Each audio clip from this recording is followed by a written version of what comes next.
Yo, what's up guys, I'm back, got a view for this time we have this 92 rated Martin Odegaard team this season. Now if I'm completely honest, even though I'm a through and through City fan and I don't like Arsenal by any means, I think this card's so underdone. Like 92 rated is so harsh for Odegaard after the season he's had. I think he more deserves like a 95 if I'm honest. But with that being said, he is quite cheap because of that, so we're not complaining, are we? So we'll go through it then. So he's got the left footed with a 5-star skills, 3-star weak foot. Now, alternative position, you only play the cam and the centre mid role, which is a little bit of variety in my opinion, but I do kind of want a little bit more, like maybe a left wing or right wing. So I know he doesn't play that in real life, but EA are mad. They give cards like stats they shouldn't have, in my opinion. So on stats then, he's got the 90 pace, 87 shooting, 94 passing, 91 dribbling, and the 72 physical. So on paper, it looks like quite a nice card all around. He also has a solid player trait, which is quite a nice one to have, with the flair and the outside of foot shot. So there's some nice attributes about this card. I decided to go with the Hawk Chem style just to boost up that pace, shooting, and also that physical, just that little bit more, just to make him a very well-rounded card. Now, I decided to play him in the 4-3-2-1 as that centre mid going forward. So he will play a lot of the time going back, but he'll also defend a few of the time. So if you're wondering why I'm talking about defending here and there, because it actually isn't too bad overall, but if you're wondering, that is why. Now, if you do want to see any more clips or want to see any more videos from me, please do like, subscribe. It generally does mean a lot to my channel, and since I'm very close to 2,000 subscribers, it would mean a lot. But I've got nothing more to say, so I'll see you after for the positive natives. Peace.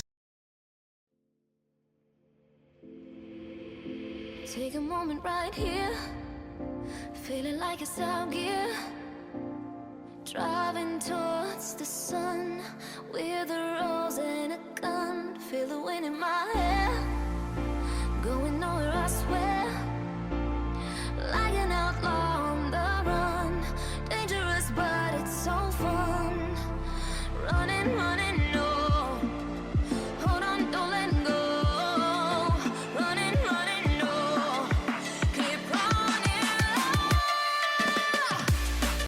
So on to my other thoughts about this Odegaard card then. Now first we kicking off is the 5-star skills, 3-star weak foot. Now the 5-star skills, obviously very desirable. He's small, he's got the good agility, he's got the good dribbling stat, and also the 5-star skills to go with it. So he'll be able to get himself into some very nice positions and to get that shot off as well, especially on his left foot. Now talking of that, the weak foot on this card is atrocious. It is the most hit and miss thing I've ever seen. Some of the cards I use for 3-star weak foot, sometimes it's good, sometimes it's bad. It's not that bad, like, it can be good, but on this card it's the most hit and miss thing ever. One it could go into the top row on the stands, the other one could go top bins. It's just that simple. It's really, really hard to predict on this card, and that is why I feel like he is the price he is, because he has got a 3-star weak foot. Now the pace to me, it was nothing amazing. It was quite adequate. This is why you especially need to boost it with the Hawk Chem style. It's nothing amazing. He'll be able to outpace some of the defenders, but overall he will struggle at times. Now the shooting for me overall, on that left foot, very deadly. He had a wide variety of shots, especially with the outside the foot shot trait. Very, very nice. He can finesse it outside, travel it across goal, hit it near post, especially on that left foot. Very, very nice. Now, next with me is the passing. Now, this is his key attribute in my opinion. I would recommend you probably play him cam, especially with that stamina. Overall, I just feel like that passing is wasted if you're playing wide and stuff like that.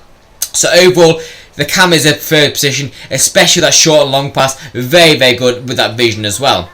Now the dribbling for me is very, very good on this card, especially that 5-star skills like I talked about. Very, very desirable overall.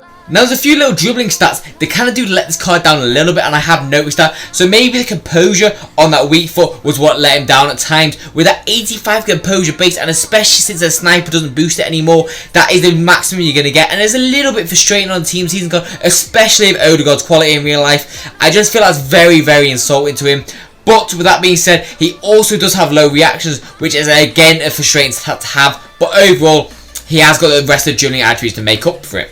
Now, the physical attributes, he's very, very weak. He can't jump, he can't win the ball on the head accuracy, and he also has got quite low aggression. So overall, he is not really that type of card, but he does have the high stamina to make up for it. So maybe you can play him cam, to play him wide, whatever you feel like really. He's got the stamina to make up for it. But that's all of my positive negatives about the card. Now let's get to overall score. So on to my overall scores about the card then. Now first me kicking off is the pace. Now overall the pace I'm going to give it 8 out of 10. Now I know it is around 90, and with the Hawk Chem style it does go quite high, but with that being said, During Team of the Season, you do need to be very critical, and he's not really the fastest card, so that is why he's got that score.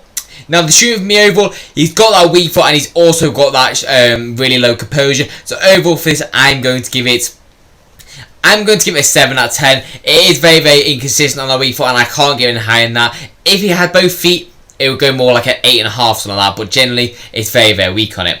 Now, the passing for me overall, I'm going to give it a 9 out of 10. It is very, very solid on this card, and he can switch the ball very, very nicely, and also play the short balls if you need him to. Now, the dribbling for me is one of his standout stats. He's got the 5-star skills, got the good dribbling. He unfortunately does have low composure and reactions, but with that being said, I'm not going to take them too far into consideration because the main ones are the agility and all that. So overall for this, I'm going to give it 8.5 out of 10. Now, the physicals for me, he only has a good stamina, which is a little bit unfortunate in my opinion. So overall for this, I'm going to give it a 7 out of 10. So, on overall score then, it's a good card, don't get me wrong, but I feel like it's butchered by EA, so it's not as good as it possibly could have been or had the potential to be. Maybe next year, if he continues to perform like he will, but we'll see. So overall for this, I'm going to give him a 8.3 out of 10. There's just a lot of things lacking about this card, and I don't really see a lot of people using him in the long run, so in my opinion, value for 75k, it is cheap, but I'm going to give him a 7 out of 10. I don't really think it's worth it, especially since you're not going to get too many good links unless you're using a full Prem team. But also for my views, always I hope you enjoyed. If you did, please do subscribe. It genuinely does mean a lot to my channel. And also I've got a little bit of a different format on the videos, because a lot of you have been asking me to commentate over the clips. So there you go, I'll see how you like that. But I've got nothing more to say, so I'll see you in the next video, and peace out guys.